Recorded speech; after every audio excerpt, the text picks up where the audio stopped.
Yeah, G, you mentioned that. Let's go from the defensive line to the offensive line. Austin Barber was drafted as a tackle. Played tackle at Florida. He's giant. He's like 6'8", 335 pounds. But against Buffalo on Thursday night, the Bills put him at right guard, and not only was he impressive, he was downright dominant. We know PFF grades aren't the end-all, be-all of everything, but take a look at some of these PFF grades from his performance at right guard against the Bills. He had an 87.3 overall grade, an 85.3 pass block grade, 0 pressures allowed in 34 pass blocking opportunities. Once again, 0 pressures allowed, and an 82.1 run blocking grade. G, you're our resident trench warfare expert. Before the show, we talked about you playing offensive and defensive line at Canton McKinley. To make the move from right tackle to right guard for Austin Barber, A, how difficult is that? And B, how impressed were you with his performance in his first experience at a new position on the line? Moving from right tackle to right guard, if you're moving from tackle to guard, you get in there and you be like, man, this is Aladdin. This is a whole new world. You be in there looking around and you be like, oh, outside of me, there's a bunch of people who I got to set an edge. I got to be physical. I need to be able to be the speed rush. Safeties might be coming off the edge. I need to get my kick slide together. But when you move inside, you got a little bit of protection. It's like fighting in a phone booth. So a man as massive as he is and his size, you move him inside, now you're going to have a problem because now I could be more physical. Now I got some help to the left and right. Now, if they're going to beat me to the inside or the A gap or outside on the B gap, there's another man or another person there. Like they could give you a third eye. They could give you a little chip. So for me, moving from tackle to guard, if you're a physical type guy, and right tackles, generally speaking, are more physical, it should be a good move. Now, the problem is moving from guard to tackle, because then you're saying, do you have the footwork? Do you have the quickness? Do you have the agility? Do you have the hands to be able to do that? We saw that with Antonio. He didn't like playing tackle. Yeah. When he was a guard. And they tried 17 at the point where he was, where at the peak of his career as one of the best guards, they politely asked him, hey, Joe, can you do us a solid? And he'll get it in and be like, yeah, find me somebody else. I don't like that. Is there such a thing as too big to play guard, and how big is too big? Well, too big to play guard, sometimes what can happen is if you're too big, you could play a little high. And sometimes when you got nose tackles and 3 techniques and you play high, it's hard to leverage. Yeah. And they'll punch you and you standing up in the middle. See, you can play a little high on the outside, right?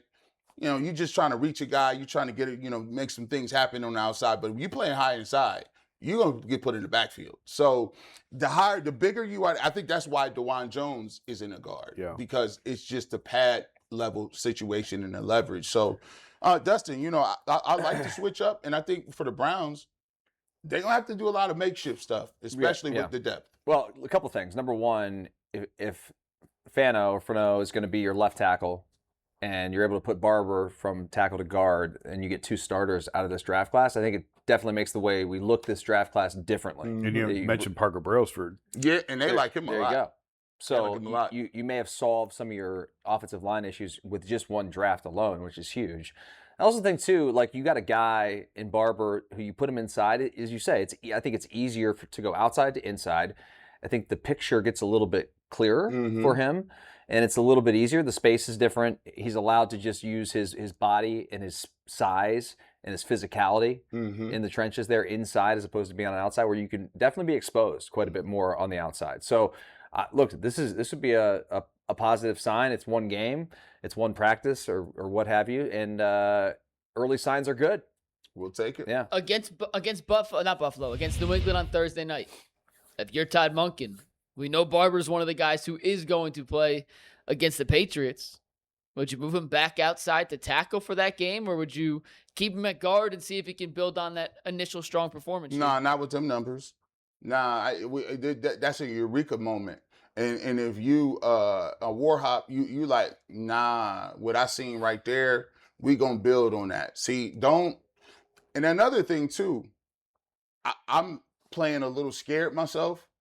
I'm cool. After I saw what I saw then, there ain't gonna be that many people playing for me against the Patriots. Listen, it's gonna be Hunger Games out there. I'm like, I know you're gonna make this team. I'll get you ready to play with some reps during the 2-week period, and sit over here, Dustin, and watch some college football games with me. College football classic is coming on. You post up over here. We ain't got to have you out here in this last preseason game. If anybody up front, and the thing that I think that does give me a little bit of energy is, relatively speaking, there hasn't been a lot of offensive linemen going down. Knock on wood. Brailsford hasn't played a lot. Maybe we can get back. I think he has a hand. Thing, so that's why he hasn't played. But nah, listen, I seen what I need to see. I would work him in at guard. I love his power there, because I'm gonna tell you what, the Cleveland Browns need to run the football. If they cannot run the football, it's gonna be a long one. So I like what he provides, and hopefully he can still continue to do that in the next 2 weeks and get him some reps and some snaps. So yeah, listen, I like what he's doing, man.